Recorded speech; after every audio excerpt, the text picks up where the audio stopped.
Hello everyone, welcome to Leisrealtalk. Under communist rule, China has really only had two first ladies, Mao Zedong's wife and Xi Jinping's wife, and the similarities between them are uncanny. Both their husbands were born in the year of the snake, and not just any snake, but the water snake, a sign known for calculation and control. Both women came from Shandong. Both were performers. Madame Mao, an actress, Madame Xi, a singer. Both had only one daughter.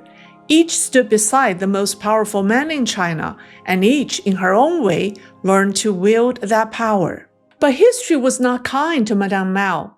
The Red Empress who rose too high committed suicide in a prison. Now, decades later, people are asking, what about Madame Xi? Who is China's first lady, and why are so many comparing Peng Liyuan to Madame Mao? Let's rewind a decade. From 2013, when Xi Jinping formally took power, up until the years before COVID, Peng Liyuan was everywhere.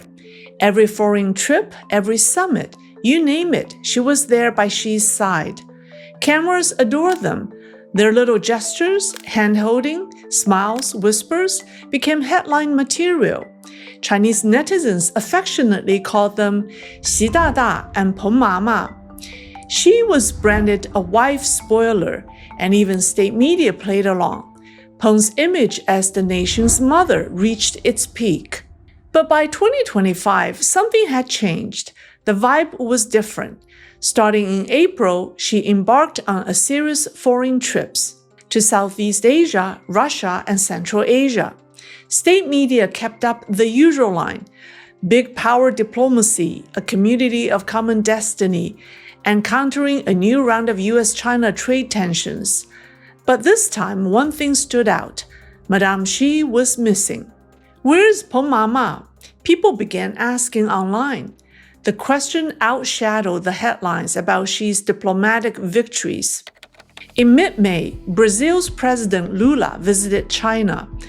On May 13th and 14th, Peng briefly reappeared, touring the National Center for the Performing Arts and attending a show with Brazil's First Lady.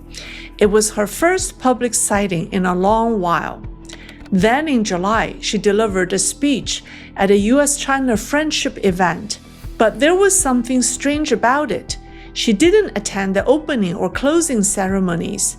Her remark came only afterward. Speculation started swirling. Had the once inseparable couple grown distant? Was their marriage off track? Those whispers only grew louder on September 19th, when Peng spoke at UNESCO's Girls and Women Education 10-year anniversary event in Beijing. One subtle detail caught everyone's eye. State media didn't introduce her as President Xi Jinping's wife, Peng Liyuan. Instead, they led with the event and the organization, and only later mentioned her, simply as Peng Liyuan. What happened to her First Lady title? Peng Liyuan's story begins far from Zhongnanhai. She was born in 1962 in Yuncheng, Shandong, into an artistic family. Her father ran the county's cultural center. Her mother performed with a local Yu opera troupe. But the family's background made them targets during the Cultural Revolution. An uncle in Taiwan, a grandmother who once owned land. It was a hard childhood. Yet, even in those years, one thing set Peng apart: her voice. At 14, she entered an art school. By 18, she joined the Jinan Military Region's song and dance troupe as a performer. In 1982, at just 19, she sang 2 songs at CCTV's very first Spring Festival Gala. It was early Reform-era China. People were tired of rigid revolutionary anthems and craved something new. Peng's warm, melodic voice struck a chord across the country. Overnight, she became a household name and the army's shining new star. As for meeting Xi Jinping, late 1986, mutual friends introduced them. Xi Jinping was then vice mayor of Xiamen. Peng was already famous. Their first meeting became part of modern China's folklore. Xi showed up in oversized army pants. to test if he cared about appearances. He broke the ice by asking about vocal techniques. She thought, he gets me, and that's how it began. 9 months later, they married. Married life, however, wasn't always easy. Rumors of ups and downs have circulated for years. He buried in work, she constantly touring. Some stories claim Xi Jinping's infidelity and Peng taking their baby daughter to Beijing for advice from his parents. True or not, one impression remained. Peng Liyuan was never just a singer. She was a woman entangled with power. As Xi Jinping's political status climbed, Peng advanced in her own right. Guest professor at the Central Conservatory, later president of the PLA Art Academy, with the rank of Major General. Her global profile rose too. She became a WHO Goodwill Ambassador for TB and HIV, and UNESCO's Special Envoy for Girls and Women's Education. Her spontaneous performances, her English speeches, state media adored these moments. Peng became the face of China's soft power, a status that Madame Mao never achieved. Behind that glamour, however, another story circulated. Rumor had it that a special Peng office existed within the party's general office, not listed publicly but set to coordinate projects in her own name. Then came whispers of a Shandong clique, or First Lady Circle. The idea was simple. Around Peng Liyuan had formed a cluster of powerful figures linked by hometown ties or personal loyalty. Names often mentioned included Qin Gang Party Secretary Ma Xinrui, Beijing Party Secretary Ying Li, NPC Vice Chairman Li Hongzhong, and Inner Mongolia Party Secretary Sun Shaochen, all said to be part of her inner network. Some even called it her harem circle. People noticed a pattern.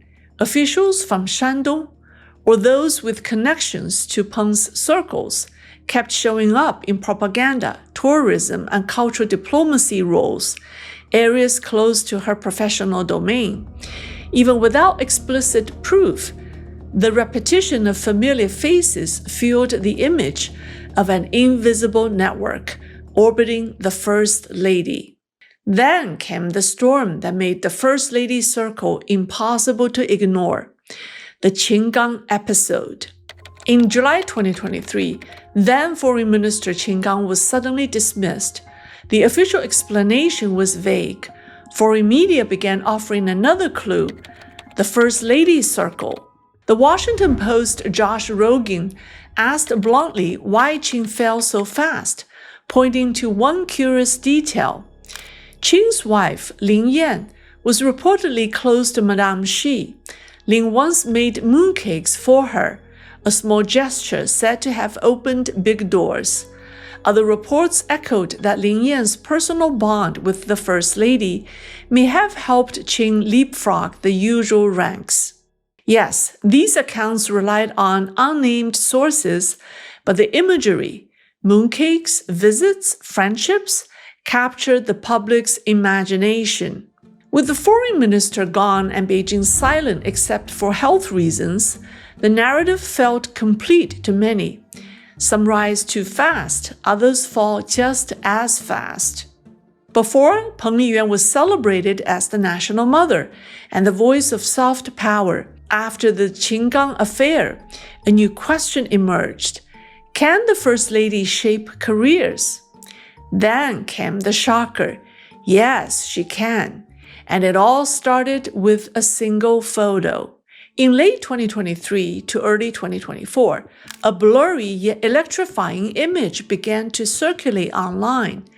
Peng Liyuan, dressed in a major general's uniform, medals gleaming, standing among senior PLA officers.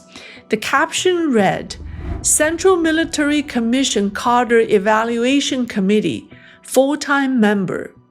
That one line was explosive. Post-reform, this committee is known as one of the most sensitive bodies inside China's military system. It evaluates senior officers, the promotions, the transfers, the retirements. Insiders call it the place that controls hats and careers. Membership is secret. Only the most trusted are allowed in. So if the words full-time member really referred to the First Lady, the question was staggering. Had China's First Lady directly been involved in the military's personnel decisions? There was almost no precedence for that. Even Madame Mao, with all her power and ambition, never crossed that red line by putting her hand into the military. Debate exploded across Chinese circles online. Some said it was just ceremonial, a courtesy title, perhaps a misunderstanding.